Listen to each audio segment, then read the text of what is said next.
Boa tarde, Visão Plural, edição do dia 8 de janeiro de 2016, o primeiro programa do ano. E para que vocês tenham uma surpresa, nós trouxemos aqui uma pessoa que pensa a vida do ser humano em todos os seus aspectos.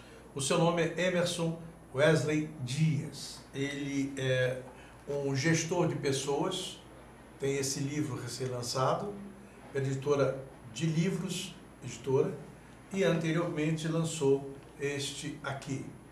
Este que está na minha mão tem o prefácio do homem que no Brasil foi o precursor da internet, o Alexandra Mandic, perfeito? E esse outro do jornalista Milton Jung, que é da CBN. Bem, Emerson, como toda entrevista, meu papel é perguntar, o seu de responder e eu de provocar em nome do espectador, do internauta, tudo aquilo que ele não sabe. Um gestor de pessoas trabalha com filosofia, trabalha com liderança e trabalha com concepções de vida. Quais são as resistências das pessoas em admitir o trabalho de um gestor de pessoas, um coach de pessoas? Primeiro, boa tarde a todos que nos assistem aqui, prazer estar aqui no programa. Essa pergunta que você coloca, ela é bastante incisiva, eu gostei quando você falou de provocar, né? Porque ela já é bastante provocativa. A gente tentar definir uma explicação, uma razão pela qual as pessoas talvez resistam a isso, né? Eu acho que o ser humano tem uma profunda dificuldade em aceitar a mudança. E tem uma profunda dificuldade também em se perceber como um indivíduo, né? E, portanto, como é difícil eu me perceber como indivíduo, com as minhas crenças, meus sentimentos, meus desejos, talvez fique um pouco difícil você talvez abrir isso para que outra pessoa te aconselhe, né? ou te conduza. Então eu acho que essa resistência natural de não aceitar muita mudança e ao mesmo tempo não se conhecer, que é acho que a dúvida perene do ser humano, acaba dificultando um pouco essas relações, né, entre um coach que faz um papel muito de mentor ou de guia, né, ou até de um provocador para que a própria pessoa encontre algumas respostas, alguns caminhos. Talvez isso ainda seja um pouco difícil por conta da resistência nossa de aceitar ajuda ou de querer abrir ou até mesmo de querer se entender. Vamos tentar. As pessoas, no Brasil, as pessoas estão um pouco no século XIX, nem no XX, e estão acostumadas a reclamar de tudo, né? Sim. E achar sempre que o culpado das suas fraquezas e das suas dificuldades é o outro, quando não o governo. Qual é a principal tarefa de um homem como você quando se depara com um cliente que precisa fazer uma transformação e ele resiste?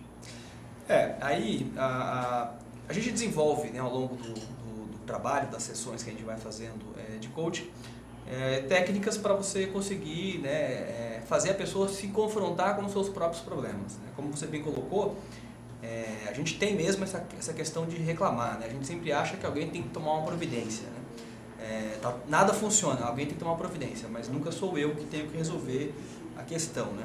Até com questões pequenas, né? Em casa tem louça suja e você acha que a louça vai sumir do nada, né? Se você não for lá lavar, não vai surgir. Então, ou sua mulher escrava não for lá lavar. Exatamente, né? Então, quer dizer, você tem que tomar ação para resolver o problema. E se você ficar esperando, o problema nunca vai ser resolvido, porque talvez o problema seja só seu, né? Talvez as outras pessoas não percebam o problema como você percebe. Então, se você não age, você não resolve. E o brasileiro, eu acho que ele tem um pouco essa de, né, em se plantando tudo dá, e a gente se resolve e dá-se um jeitinho e a gente vai levando, não está 100%, mas vamos indo e etc e tal. E acho que isso a gente acabou enraizando isso muito forte, de achar que as coisas vão se resolver de alguma forma mágica, né? E acaba a gente não tomando ação. E quando toma, muitas vezes, você também é muito fortemente criticado, porque sempre tem aquela de já tentaram antes e ninguém resolveu, né? O princípio da inação. Como eu tentei lá atrás, não deu certo, agora eu não tento mais, né? Então, quer dizer, como se lá atrás fosse a única esperança de ter resolvido. Não resolveu lá atrás, talvez agora seja a hora, né? Mas como lá atrás eu não consegui, então agora também deixa como tá, né? Deixa a vida me levar e a gente vai levando e no final fica tudo certo. Você, nesse seu livro, você tem um o livro levou quanto tempo sendo gestado, ou sendo criado por você? O inédito viável na gestão das pessoas. Na realidade, esse livro é curioso, porque eu comecei escrevendo esse livro porque eu estava um almoço conversando com uma pessoa que tinha sido uma colaboradora da minha equipe, e ela me provocou e disse, olha, mas você está me falando tanta coisa que você não põe isso num livro para as pessoas, né? E eu tive aquele insight naquele momento, é verdade, eu acho que eu poderia colocar isso num livro sobre gestão de pessoas. Isso em 2012. E quando eu comecei a escrever o livro de gestão de pessoas, eu cheguei num momento em que eu falava de indicadores de desempenho, como medir resultados. E naquele momento eu tive um insight que, poxa, eu acho que dá para explorar esse tema não somente na gestão de pessoas, mas no nosso dia a dia. E aí eu abandonei esse livro de gestão de pessoas e fui escrever o livro O Inédito Viável, que surgiu de um insight deste. Que é esse aqui. Que é esse daí. Foi o primeiro. Foi o primeiro. E aí lancei em 2013, dezembro de 2013, e deixei 2 anos para finalmente lançar o livro que é, né, que era o primórdio, né, a gestão de pessoas, e acabei lançando agora, em dezembro deste ano. Você você tem 6 capítulos no livro. A liderança, líder ou chefe, o que é liderança no primeiro capítulo, modelo de liderança, a liderança dual zone, um relato e uma reflexão. Depois, no capítulo 2, as motivações humanas, a arte de desenvolver pessoas, vocação como ferramenta para o líder. No capítulo 3, da inteligência versus competência, analisando o que é inteligência e o que é competência. Vamos começar pelo primeiro capítulo. Qual a diferença entre um líder e um chefe? Na minha concepção, é meramente semântica. Eu acredito que as pessoas... Engraçado isso, porque as pessoas às vezes te encontram na rua e falam, e aí, chefe, tudo bom? E caras que eu liderei 10, 15 anos atrás. Então, quando ele fala isso para mim, eu percebo que ele está usando o nome chefe de um sentido bacana. Porque, né? Afetivo. Afetivo, exatamente. E muitas vezes, quando o cara vai reclamar do chefe, ele fala o seguinte, eu não tenho um líder, eu tenho um chefe. Porque ele usa a conotação negativa da palavra chefe, né? Então, no momento que ele não é um bom líder ou um bom gestor, ele é um chefe. No momento que ele é um bom gestor, ele se transforma em líder. Mas quando você vai na etimologia da palavra, não tem diferença entre, né, o chefe de Estado, né, um chefe de Estado, um chefe de uma empresa, de organização, é um chefe. Qualquer pessoa pode ser um chefe de Estado? O chefe de Estado, talvez aí você precisa ter um pouco de bastante coragem e talvez sorte, né? Porque você vai depender da eleição das pessoas. Sim, mas algumas pessoas estão fadadas, têm capacidade de ser um líder político. Sim. E outros não têm, são aprendizes.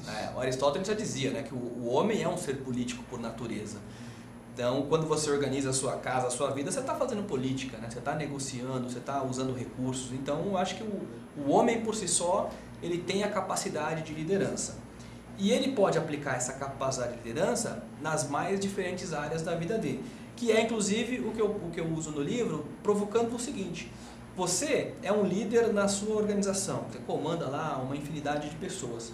Mas dentro de casa, você não consegue dar uma ordem ou uma atividade para a sua diarista, por exemplo, porque você já trata um pouco diferente. Mas na realidade é uma mesma relação, né? Líder-liderado. Então, como é que você não consegue usar em alguns ambientes as mesmas técnicas que você usa em outros ambientes? Essa provocação vale, né? O cara que lida com milhões na empresa, organização, na vida dele é uma catástrofe, né? Tá devendo no banco, enfim, tá todo complicado. A vida dele é uma catástrofe, ele não tem organização nenhuma, mas na atividade profissional ele consegue organizar. Então eu acredito que sim, é inerente do homem tanto a capacidade de ser político quanto a capacidade de liderar. Só que eu acho que você tem que escolher para liderar, porque a liderança, como você falou, um chefe de Estado, sim, se eu me candidatar e as pessoas me elegerem, bacana. Capacidade eu acredito que dá para desenvolver, mas eu tenho que querer. Porque muitas vezes as pessoas preferem ser lideradas do que liderar. Frase da bandeira do Estado de São Paulo, né? Do cordão duco, né? Lidere e não seja liderado, né? Então, o ser humano tem essa necessidade de organizar a própria vida. E se ele consegue organizar a própria vida, ele consegue, né, expandir esse pensamento para outras questões. Provocando você, antes de colocar outros temas que estão aqui no seu livro, a imprensa, em geral, provoca na mente das pessoas um pouco de dependência e incapacidade delas reagirem aos fatos ou não? Eu acredito que sim, até porque você ainda coloca geralmente o líder como um status de super-herói. Quando você vê essas revistas de negócio, por exemplo, parece que o líder é um semideus, né? Ou praticamente um deus. Quando na realidade o que eu entendo do líder é aquele cara que faz as coisas acontecerem no dia a dia. Não acho que não tem nenhuma aura ou nenhuma aura. Desculpa a palavra, mas não tem uma característica divina, é uma característica normal do homem. Mas a mídia gosta dessa coisa, né? do herói, do mito, do líder perfeito e etc. e tal, porque obviamente isso também vende, né? E as pessoas gostam porque no imaginário sempre alguém virá resolver os nossos problemas, né? O Salvador é a nossa redenção. São Sebastião. Exatamente. E outros aí que a gente vê na política atual, né? Mas, então tem essa coisa do herói, né? O mito do herói, né? Do líder máximo que resolve, que chega, etc. e tal. Principalmente depois que ele morre, né? Porque aí depois que ele morreu, parece que foi... Parece que fosse... Vamos relembrar, só para poder voltar a essa temática lá na frente. Você, no seu livro, fala sobre certas lideranças na história, Sim. certas lideranças na política, certas lideranças na área do pensamento e assim por diante. Vamos pensar. Na história, nós temos aqui o rei Davi, temos o rei Salomão, faraós, Césares, Alexandre o Grande, Aquiles, Joana d'Arc, Napoleão Bonaparte. Na política, Mahatma Gandhi, Martin Luther King, Nelson Mandela, Winston Churchill, Abraham Lincoln. Na ciência, Freud, Albert Einstein. Depois, no mundo dos negócios, temos o Bill Gates, temos Steve Jobs, Antônio Emílio de Moraes, o Jorge Paulo Lema, o Carlos Slim, o Thomas Edison. Na religião, temos Siddhartha Gautama, que é o Buda, Maomé, Jesus Cristo, Madre Teresa de Calcutá, alguns papas da história da igreja e Martinho Lutero. E na filosofia, temos Pitágoras, Confúcio, Lao Tse, Sócrates, Platão, Aristóteles, Marco Aurélio, Immanuel Kant, Baruch Spinoza e Nietzsche. No esporte, para não deixar de lado, temos o Bernardinho, temos o José Roberto Guimarães, o Ayrton Senna, o Felipão, Osama Bin Laden, aqueles que se encaixam no perfil, o Hitler e também o Mussolini. Bem, você fala durante o desenvolvimento do seu livro a diferença entre inteligência e competência. Vamos mostrar esses dois conceitos, a diferença sutil entre os dois conceitos. Tá. Eu coloco a questão da competência como uma derivação da inteligência do homem. Né? Como o homem tem a inteligência, e aí você busca lá em Gardner, né, que quando ele coloca das múltiplas inteligências, né, porque é difícil comparar, por exemplo, quem é mais inteligente, né, se um cientista ou se um artista. São inteligências diferentes. Mas a inteligência é o que dá a capacidade de você desenvolver a competência, porque a competência nada mais é do que a soma do conhecimento, que você precisa da inteligência para adquiri-lo, né? O saber fazer, que é tornar o saber prático, e principalmente a atitude, que é o fazer, né? Então saber fazer e fazer, isso é a competência, que é uma derivação da inteligência. Então, eu independente do tipo de inteligência que eu tenha, e mesmo que eu tenha várias, né, espacial, matemática, linguística, eu uso as minhas inteligências para aumentar as minhas competências. E a questão que eu coloco nesse capítulo, por que disso, é que muitas vezes eu me deparei na minha carreira com a análise do seguinte: olha, eu vou contratar esse cara, eu vou promover esse cara porque ele é muito inteligente. Isso me incomodava um pouco. Por quê? Porque tem muita gente inteligente que é preguiçoso. Tem muita gente inteligente que não tem inteligência emocional, não sabe lidar com gente.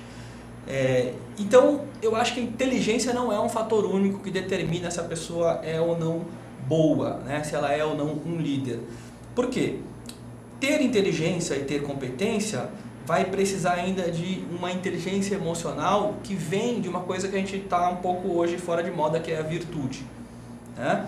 A inteligência, a competência, ela passa, né? Se eu ler um livro de ciências de 100 anos atrás, pode ser que hoje eu acho que é tudo mentira, mas 100 anos atrás era super novidade. Naquela conjuntura, naquela atualidade. Exatamente. Então, o conhecimento, a inteligência, ela pode ir e vir, né? Ela vai ser suprida de alguma forma. Mas a sabedoria, que está atrelada ao desenvolvimento das virtudes, ela não vai sumir, né? Eu ser uma pessoa de uma reta conduta, de uma reta ação, de um reto pensamento, isso aí está aí desde que o Buda falava e vige até hoje. Então, quando a gente pensa muito em inteligência, e o mundo hoje é muito inteligente, né? A gente está aqui numa TV web, pensar uma TV web 100 anos atrás, a gente nem tinha televisão, então como é que pensar uma TV web? Mas a inteligência do homem e a sua competência fez com que a gente pudesse hoje estar aqui ao vivo por internet. Agora, isso tem a ver com inteligência e competência, não quer dizer que o programa seja bom, porque para ele ser bom tem que ter virtude. Né? Tem que ter pessoas falando coisas que façam sentido, tem que ter pessoas que tragam reflexão. Então, isso tem a ver com sabedoria.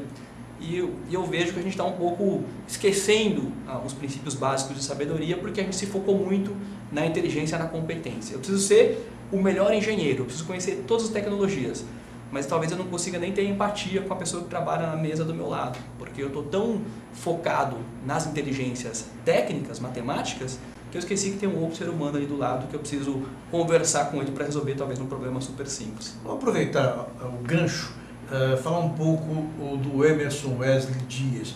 Como é que foi a sua trajetória profissional? Você sempre trabalhou nessa área? Qual é a sua história de vida? Onde você nasceu? Vamos botar um pouquinho para o espectador entender, o nosso internauta, entender como é que um ser humano chegou ao ponto que chegou e que hoje quer colaborar para a melhora de outros seres humanos. Sim. Bom, eu nasci em Osasco, aqui na Grande São Paulo. Meu pai era na época trabalhava, era um peão de fábrica, né? Trabalhava em indústria. Minha mãe foi doméstica, também trabalhou em indústrias. Estudei a vida toda em escola pública e depois fui para a faculdade para fazer ciências contábeis, né? Mas como bom brasileiro, sempre trabalhei desde os 15 anos, comecei minha carreira no banco. No Banco Bradesco, porque afinal de contas todo cidadão de Osasco trabalhou na Cidade de Deus. Trabalha ou trabalhará na Cidade de Deus. Então eu fiquei 7 anos lá no banco. Comecei lá como, na época, o nome era contínuo, né, que é um office boy, né, não tinha internet, então você entregava memorandos, né? O pessoal datilografava memorando, você ia entregar e buscava a segunda cópia assinada, dizendo que o cara tinha recebido.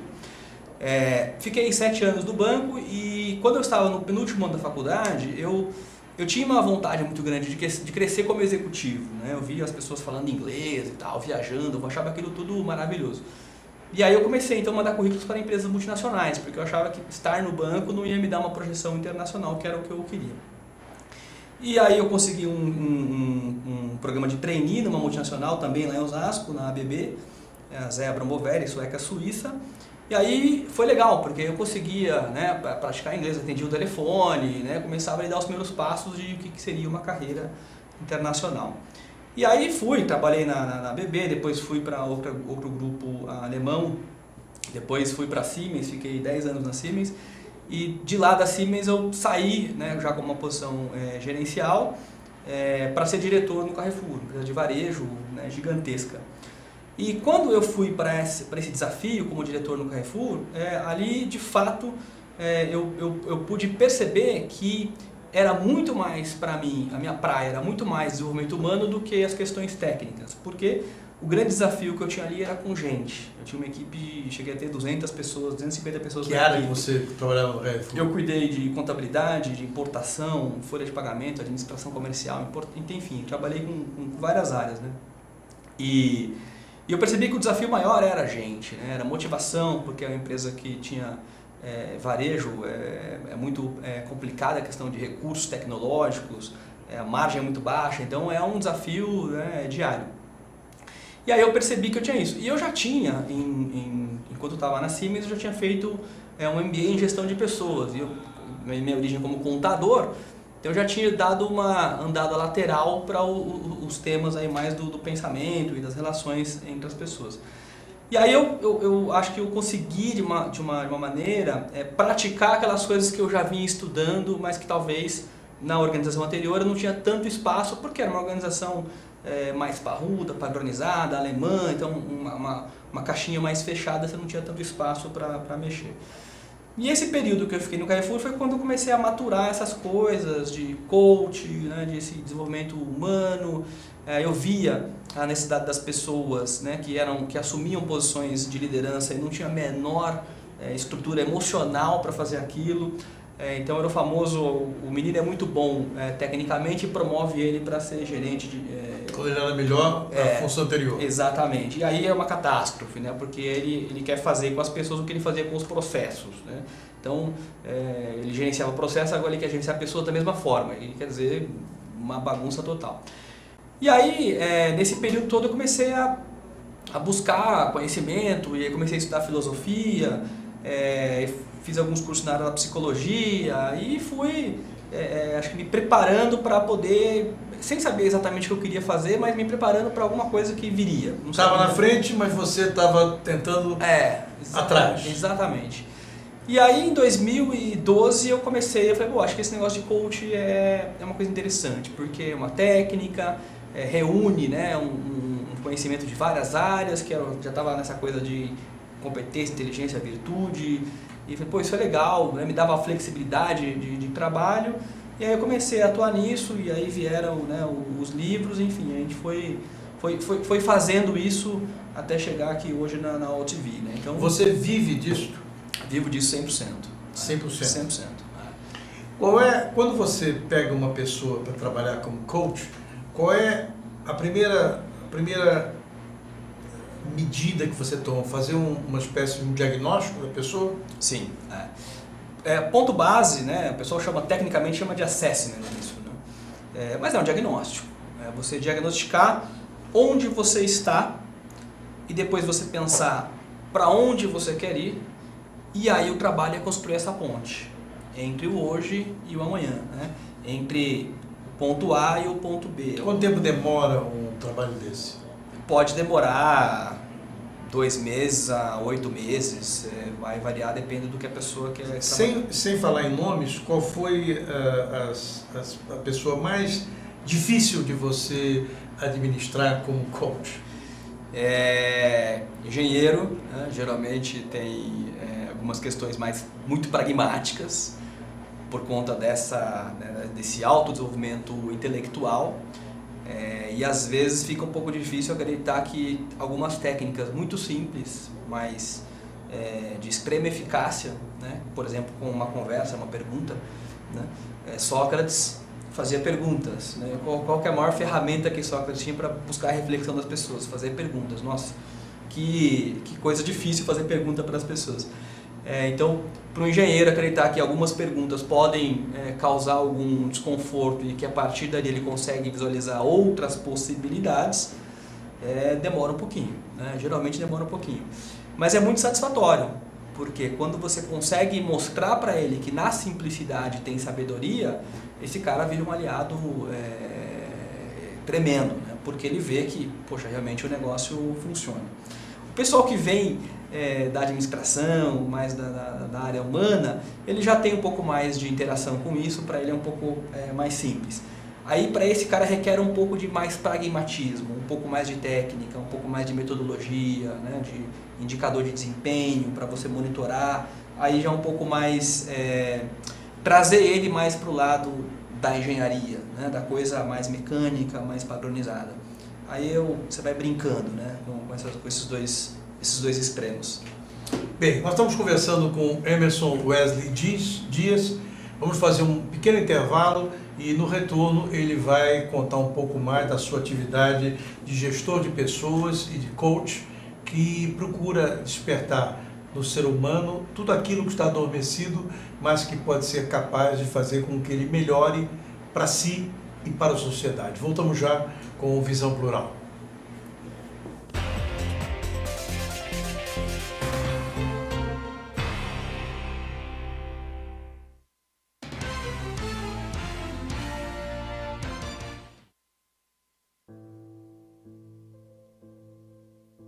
É triste Menos da metade da população tem água potável para beber. 2.000 crianças morrem todos os dias por beber água contaminada. Por isso, quem não tem água não desperdiça nada. Ajude a acabar com o desperdício antes que a água acabe.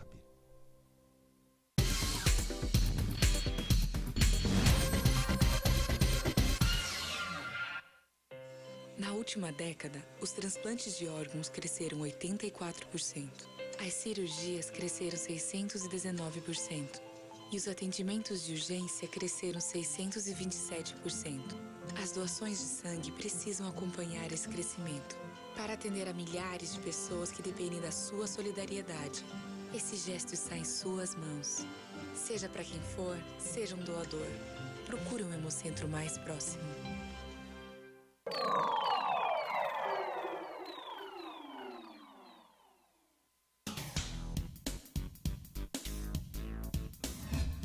Eu sou o jornalista Patrício Bentes, que apresento às sextas-feiras, às 16 horas, o programa Visão Plural. Um programa que não aborda assuntos que todas as televisões falam. Nós fugimos da mesmice. Você pode nos assistir só aqui, na TV da internet. Pode respirar fundo. Agora os ambientes coletivos vão ficar 100% livres de fumaça, como bares, restaurantes e lanchonetes.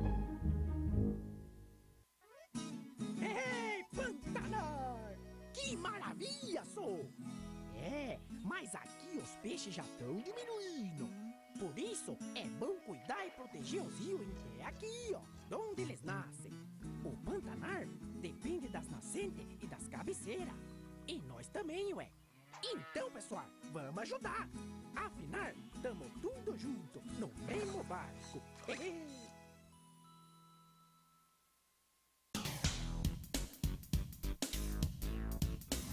Sim, meus amigos, muito prazer, eu sou Sérgio Oliveira e estou aqui para lembrar vocês que toda segunda-feira, 9 horas da noite, eu estou aqui na TV da internet com o Futebol Alternativo TV.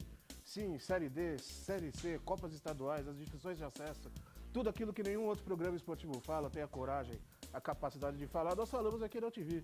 Toda segunda, 9 horas da noite, só aqui na TV da internet.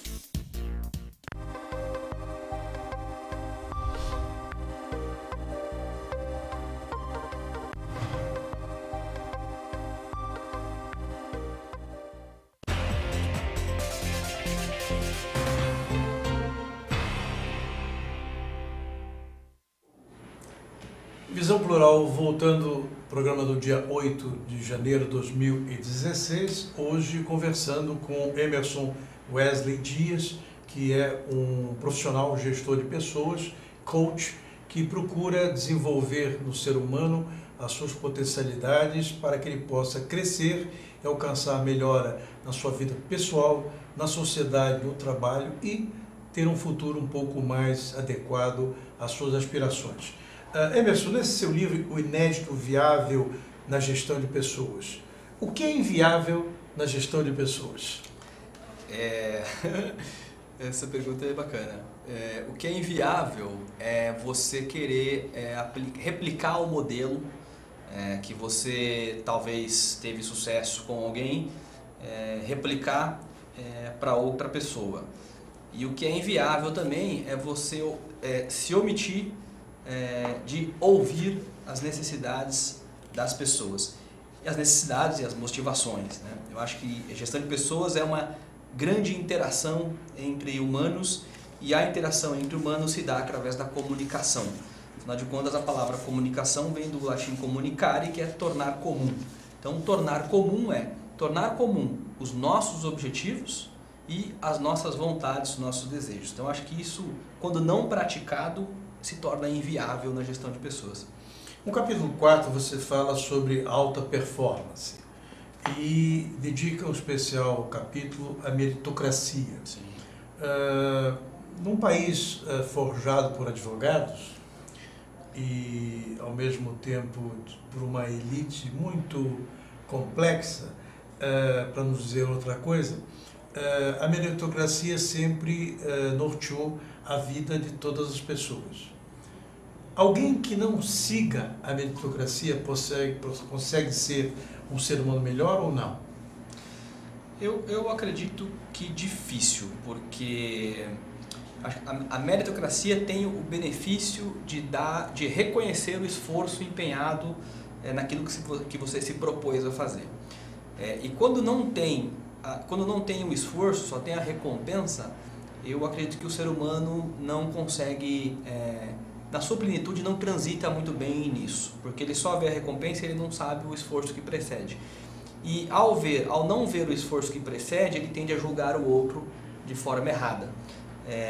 Então eu acredito que a realização do humano plena é sim quando você entende as duas pontas, né? É o trabalhar e o ser recompensado. É como plantar e colher. Se você não sabe o trabalho que dá para colher, para plantar, talvez quando você colha você não valorize aquele fruto que você está colhendo, né? Do mesmo modo o dia e a noite, né? Só tem dia porque tem noite. Então se eu não percebo o dia e não percebo a noite, talvez eu não consiga transitar bem entre as pessoas que talvez passaram a noite em claro porque trabalharam, né, num hospital, num plantão, enfim, e de dia precisam dormir. Mas se eu não consigo perceber que existe a possibilidade do outro não ter dormido e eu acho que o mundo é só o como eu faço, né? Então eu durmo à noite e de dia eu estou disposto, talvez eu não consiga compreender a relação com o outro e cobre do outro comportamentos que eu desconheço que são possíveis. Então, para mim, eu acho que a meritocracia acontece nas mínimas coisas. E só quando você vive a meritocracia, eu acho que você consegue se melhorar como ser humano, né? Aliás, se melhorar como ser humano é cada dia buscar ser um pouquinho melhor. E buscar ser um pouquinho melhor significa encaminhar para uma recompensa daquilo que você tem feito e dado à sociedade. Vamos tipificar alguns seres humanos. Que tipificação você poderia mostrar? Existem seres humanos com esse tipo, com esse tipo, com esse tipo. Qual é a tentativa de etiquetar o ser humano? Eu gosto, que eu uso no livro, eu gosto do Carl Jung, que para mim acho que eu acho que o Jung ele é mais completo do que o próprio Freud, né? Embora as pessoas, muita gente acha que o Jung foi discípulo do Freud, mas não foi bem assim. Eles se corresponderam por um período da vida, mas cada um tinha suas próprias visões, né? E o Jung, eu vejo que ele trouxe, né, uma contribuição para nós, que é a teoria dos tipos psicológicos, onde ele procura entender as categorias de seres humanos. E eu percebo que isso faz muito sentido no dia a dia, né? Por exemplo, o Jung fala dos extrovertidos e dos introvertidos. E a gente consegue perceber no dia a dia pessoas extrovertidas e pessoas introvertidas, né? As pessoas introvertidas geralmente são mais dispostas a falar, né? Geralmente gostam mais do grupo, participação, enquanto que o introvertido é aquele cara mais na dele, etc. e tal, que muitas vezes até é taxado preconceituosamente como uma pessoa antissocial, né? E etc. Mas não é isso, é porque ele está muito mais preocupado com as reflexões internas dele, com os pensamentos que ele tem. Então o Jung traz, na teoria dos tipos, extrovertido, introvertido, fala das pessoas que usam a sensação e dos outros que usam a intuição, né? As pessoas que precisam das coisas concretas e dos outros que entendem um pouco mais do abstrato. E aí é legal porque quando eu sou muito mais do mundo abstrato, talvez eu tenha uma queda um pouco mais para a arte, e quando eu sou mais concreto, talvez eu estou muito mais preocupado com a resolução dos problemas práticos do dia a dia. Então você começa a entender que existem pessoas que são completamente opostos. E aí eu vou buscar lá em Platão a harmonia, né? A harmonia na oposição ou na semelhança. E quando eu consigo perceber que você é meu oposto, mas eu não te vejo como uma força contrária, mas sim como uma força complementar, então eu uso o meu tipo na melhor condição que eu tenho, você usa o seu tipo na melhor condição que você tem, e a gente se completa e forma uma sociedade melhor. Então, do que eu trouxe para o livro, das minhas pesquisas, eu fecho com Jung 100%, quando ele tenta classificar as pessoas, né, entre extrovertido e introvertido, sensação, intuição, pensadores e sentimentais, né, pessoas que são mais lógicas e pessoas que são mais emocionais, né, pessoas que entram no problema e pessoas que olham o problema um pouco mais distante, que são os tipos do Jung, que eu acho que são, essa teoria tem 100 anos e eu acho que é super atual, super moderna ainda. Os opostos se atraem ou não? Eu vejo assim, eu vou em Platão. Existe harmonia na oposição e na semelhança. Basta a gente querer. Eu posso olhar para você como o oposto de mim e falar, não dá. Mas se eu tiver uma atitude de compreensão, eu posso falar, pô, esse cara tem o que eu não tenho, portanto é legal ficar perto dele. Então é muito mais uma escolha que eu faço em relação ao outro. Por quê? Porque se a gente for igual também, falar, legal, bacana, existe harmonia na semelhança. Mas talvez a gente nunca vai divergir. Então a gente vai estar sempre igual, né? E talvez não vai ter o diferente que dá uma composição bastante interessante, né? Traz crescimento. Então eu vejo sim que é possível ter harmonia na oposição e na semelhança, mas você precisa ter uma atitude de querer, de aceitar, né? E essa atitude de querer combina com o que a gente estava falando no começo do programa, né? Do ser humano se entender, né? Do ser humano se aceitar, do ser humano perceber o que ele é para poder evoluir. E aí é uma questão de atitude, né? Não é o governo, não é a sociedade que vai tirar o meu preconceito, né? Sou eu que tenho que assumir as minhas responsabilidades em relação aos meus preconceitos e trabalhar isso da melhor forma. Na Idade Média, até a Idade Média, o homem usava por demais a intuição e o racional tinha um peso um pouco menor. Na vida moderna, a intuição foi substituída pelo pragmatismo e a racionalidade acabou impondo algumas verdades imutáveis, dificultando a transformação do ser humano em momentos cruciais da história. Nós estamos vivendo hoje um momento em que o ódio permanece e corrói as relações humanas. Um ódio do vizinho, o ódio do seu do lixeiro, o ódio da sua ex-companheira, o ódio do governo, o ódio dos políticos, o ódio das pessoas que nos cercam, e nesse ódio você vai acumulando uma energia negativa de tal maneira que você não consegue olhar o outro, nem a você mesmo, e não consegue ver as coisas boas da vida, nem curtir a natureza, o sol, a lua, as estrelas, o vento, tudo que o cerca. Como é que você lida com essa conjuntura para superar na vida de um ser humano que aceite o teu trabalho, que pode melhorar inclusive a vida dele do ponto de vista sentimental, emocional, afetiva e etc. Sim. Você está tocando em questões aí que são, para mim, alguns mantras sagrados, né? Eu acho que o homem não pode aceitar a condição, né, de perder as suas potencialidades, né? A intuição é uma potencialidade do homem, não dá para aceitar que o mundo pragmático, né, racional, tecnológico te tire algumas potencialidades. Eu vou só fazer uma reflexão. Esse dia eu estava pensando, né? Quando não existia telefone, as pessoas não se comunicavam instantaneamente, né? Talvez com o advento da escrita que o pessoal começou a, né, poder escrever carta e se comunicar. E talvez, como você não tinha essa possibilidade de escrever ou de falar, talvez você tivesse desenvolvido aptidões de percepção em relação às outras pessoas muito mais fortes, né? É o mesmo exemplo, talvez, do controle remoto da televisão, né? Veio o controle remoto, você nunca mais levantou do sofá para trocar um canal. E às vezes, hoje, por uma questão de segundos, você fica irritado se você não acha o controle remoto, você tem que levantar e falar, meu Deus, que esforço que é levantar do sofá para trocar o canal. Então você fica habituado com algumas técnicas, algumas tecnologias que te fazem ser um pouco mais preguiçoso, fisicamente e mentalmente. O WhatsApp ficou fora do ar, né, menos de 48 horas, que era a punição, né, porque teve um problema, e as pessoas ficavam desesperadas porque não tinha como falar, e aí imediatamente 1 milhão de pessoas baixando um outro aplicativo alternativo, como se você não pudesse ficar um dia sem mandar uma mensagem para alguém, como se a sua vida fosse acabar, né?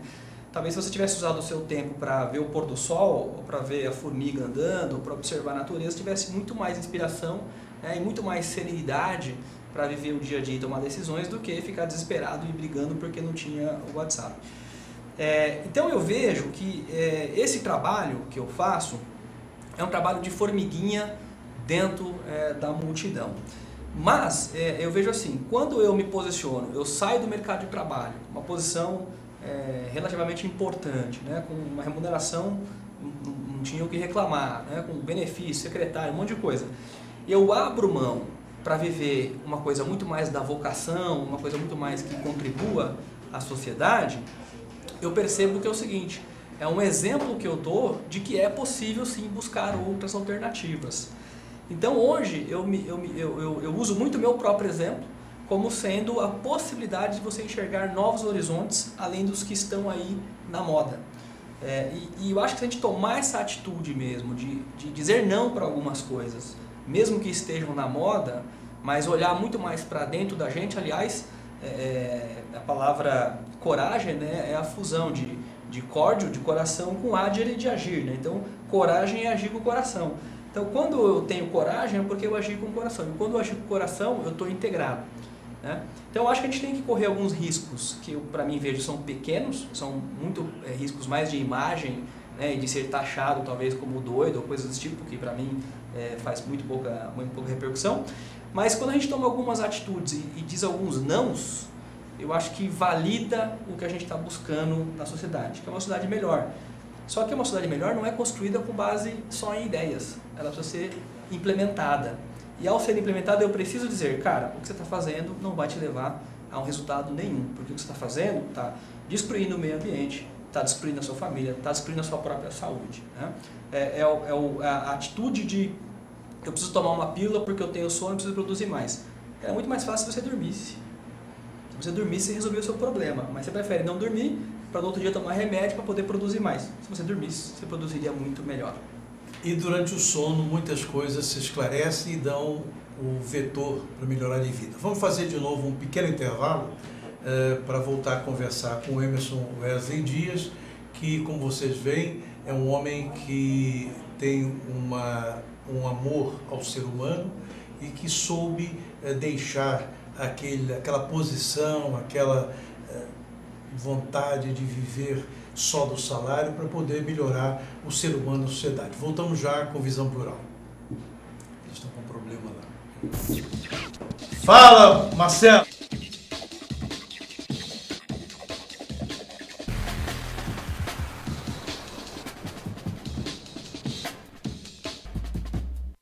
Oi, eu sou Letícia Spiller e quero convidar vocês a fortalecer o movimento que quer criar uma lei para acabar com o desmatamento no Brasil.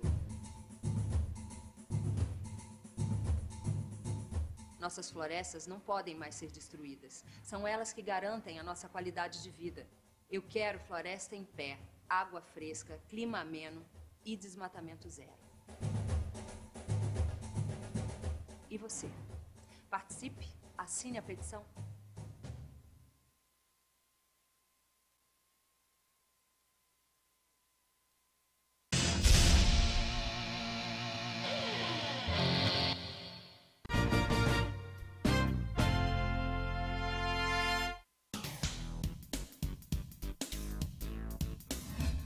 Eu sou Cláudio Longo. Eu, Paulo D'Angelo. E eu sou Tarso Gouveia. Nós apresentamos todas as terças-feiras, às 9 da noite, aqui na altv.com.br, o Família Palestra TV, um programa esportivo onde você sabe de tudo sobre o Palmeiras, aqui na TV da internet.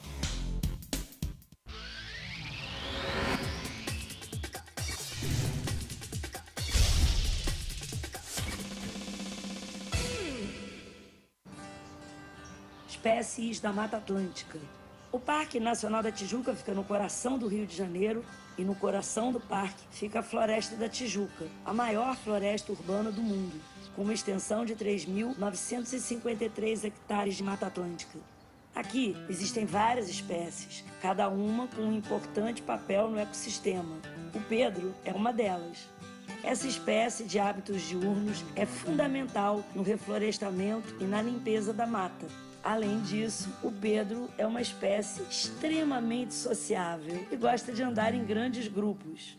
Esse programa foi criado para dar oportunidade aos visitantes a conhecer melhor o parque, participar da manutenção de trilhas do parque e criar uma consciência ambiental nos visitantes que vêm aqui no parque. E passar a questão da sustentabilidade, você preservar para gerações futuras. As atividades principais são a manutenção de trilhas, que consiste basicamente na colocação de placas, a retirada de resíduos das trilhas, orientação aos visitantes, plantação de mudas, de espécies nativas.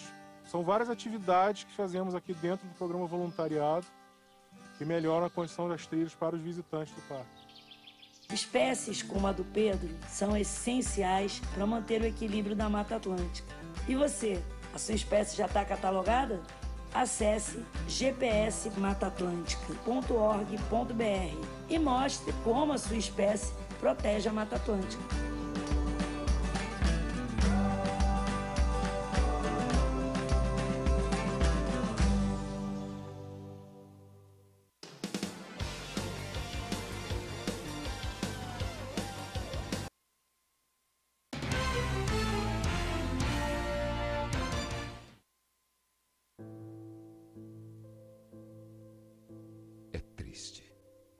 Menos da metade da população tem água potável para beber.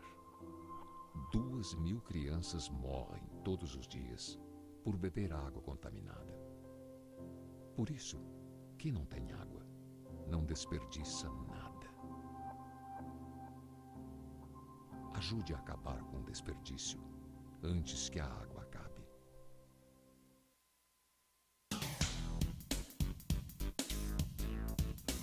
Sim, meus amigos, muito prazer, sou Sérgio Oliveira e estou aqui para lembrar vocês que toda segunda-feira, 9 horas da noite, eu estou aqui na TV da internet com o Futebol Alternativo TV.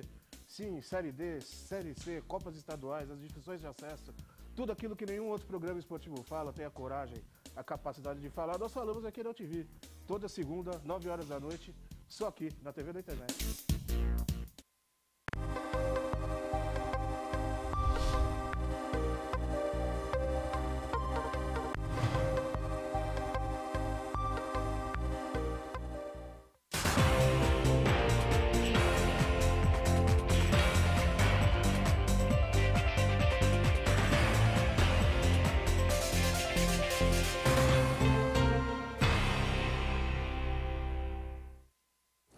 Bem, voltamos a conversar com Emerson Wesley Dias, autor do livro O Inédito Viável, foi sua primeira obra, e depois temos o segundo, que é O Inédito Viável na Gestão de Pessoas.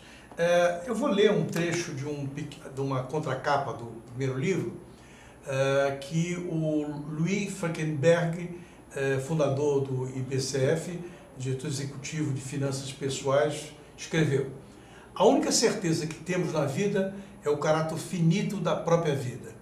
A incerteza sempre irá nos acompanhar enquanto vivemos. Estamos permanentemente sob o signo da mudança e dos imprevistos. Por isso, essa é a maior razão para jamais usarmos em nossas projeções e previsões, sejam quais forem, termos absolutos e imutáveis.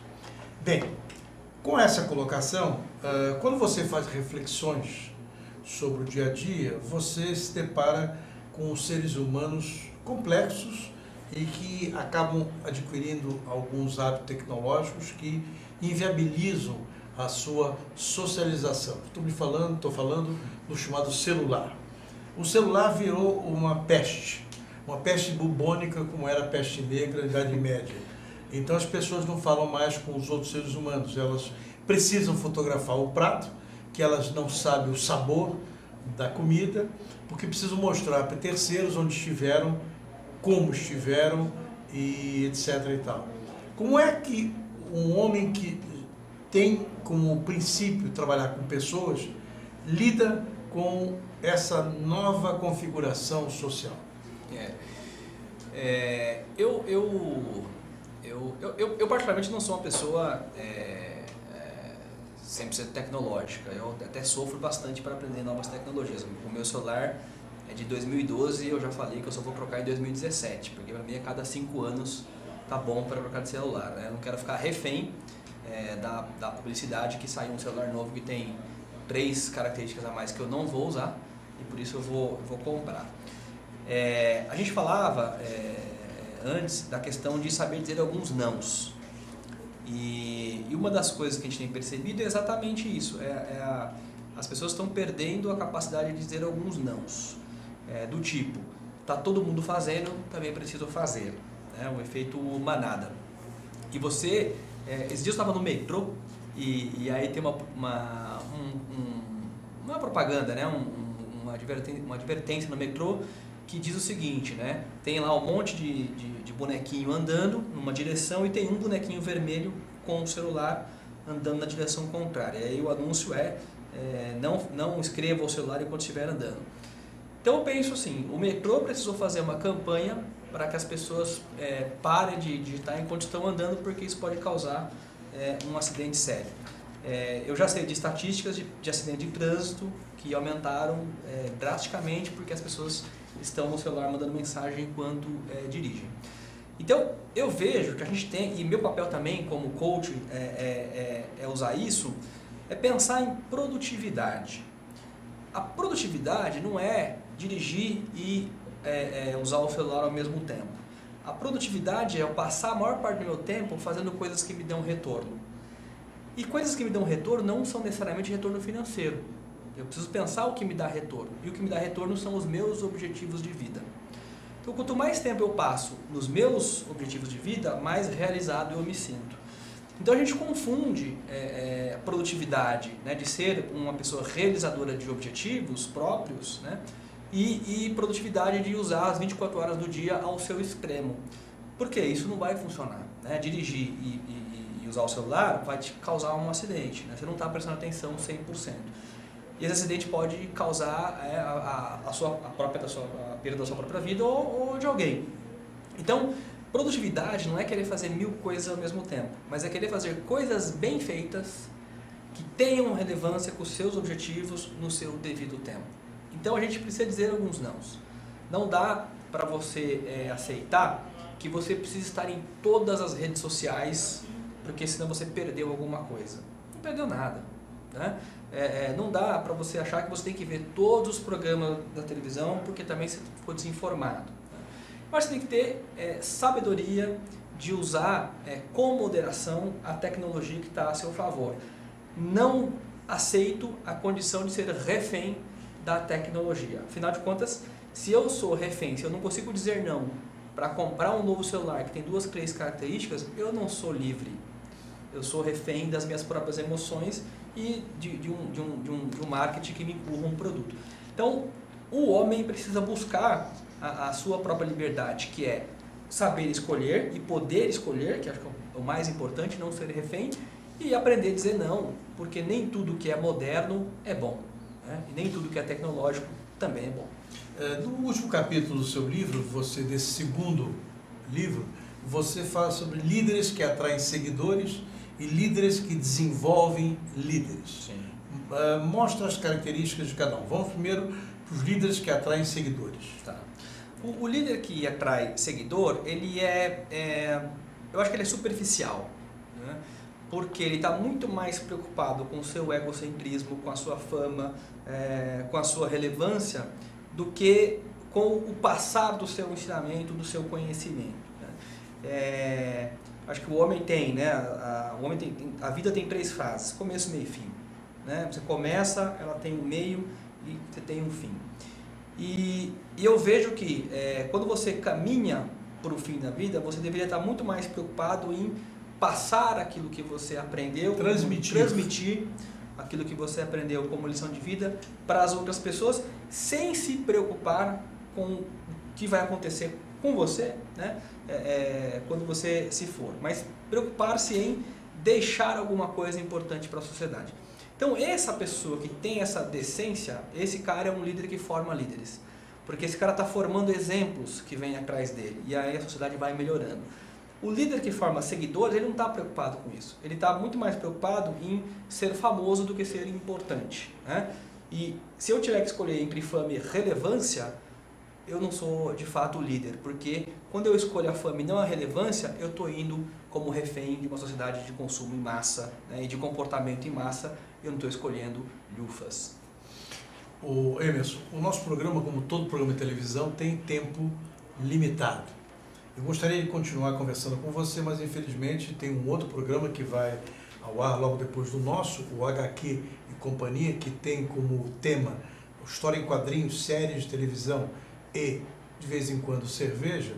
Mas eu gostaria que você desse um site ou um Facebook para quem quiser te convidar para palestras, quem quiser adquirir seus livros, quem quiser contratá-lo como coach, possa ter acesso a você, porque o que você propõe, na verdade, é uma filosofia de vida prática, capaz de melhorar o ser humano, e o indivíduo melhora a sociedade. E aí as transformações serão inevitáveis. É isso mesmo. Bom, o meu site é www.oineditoviavel.com.br. No site você tem acesso a todo o conteúdo, tem blog, tem canal com vídeos, com dicas, enfim, todo o meu conteúdo está lá. E através do site também, www.oineditoviavel.com.br, guarda bem esse nome. Não, vamos repetir tudo devagar. Primeiro, vai para o primeiro. www.oineditoviavel.com.br. Nesse site tem meu contato, tem conteúdo, tem vídeo, tem blog, tem tudo lá. É o canal mais fácil para você interagir comigo. Tá, e no outro? Aí a gente usa também o Facebook, que é o facebook.com/oineditoviavel, que é a fanpage, que eu sempre coloco lá uma frase de reflexão, né? Porque eu brinco que o inédito viável é você perceber, ou seja, ter o insight, né? Ganhar consciência, planejar, que é construir as ferramentas, e principalmente o agir, né? Porque se você percebe, se você planeja, se você age, qualquer inédito é viável.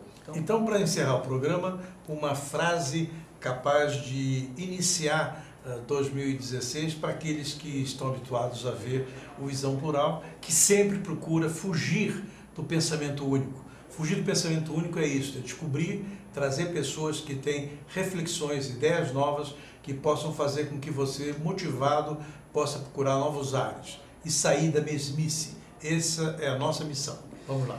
Então eu vou deixar uma frase aqui do Paul Meyer, que é um escritor já falecido americano, que ele dizia o seguinte: sucesso é a realização progressiva de objetivos que valem a pena. O que vale a pena? Você tem que escolher o que vale a pena para você. Sucesso. Bem, nós tivemos o prazer de conversar com o Emerson Dias, que está aqui, Emerson Wesley Dias, que é autor desses 2 livros, que você pode adquirir nas livrarias do ramo, de Livros Editora, que está no mercado. Custam quanto esses livros? No mercado está saindo R$ 39,90, mas aí se você também entrar no meu site, você consegue comprar os 2 com um super desconto. Então, desconto também é reflexão e é uma coisa boa para todos nós. Muito obrigado, nós vamos ficar por aqui. Voltamos na próxima sexta-feira, às 16 horas, com o Visão Plural. Obrigado ao Emerson, obrigado a você que nos assistiu e obrigado a toda a técnica que hoje teve que se esforçar para poder compatibilizar tecnologia, conteúdo e etc. Muito obrigado.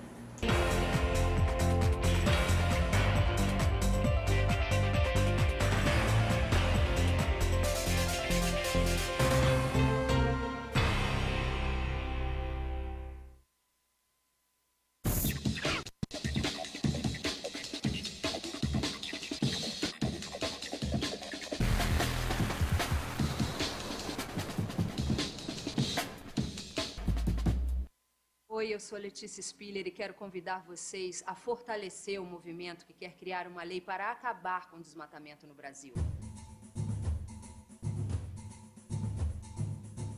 Nossa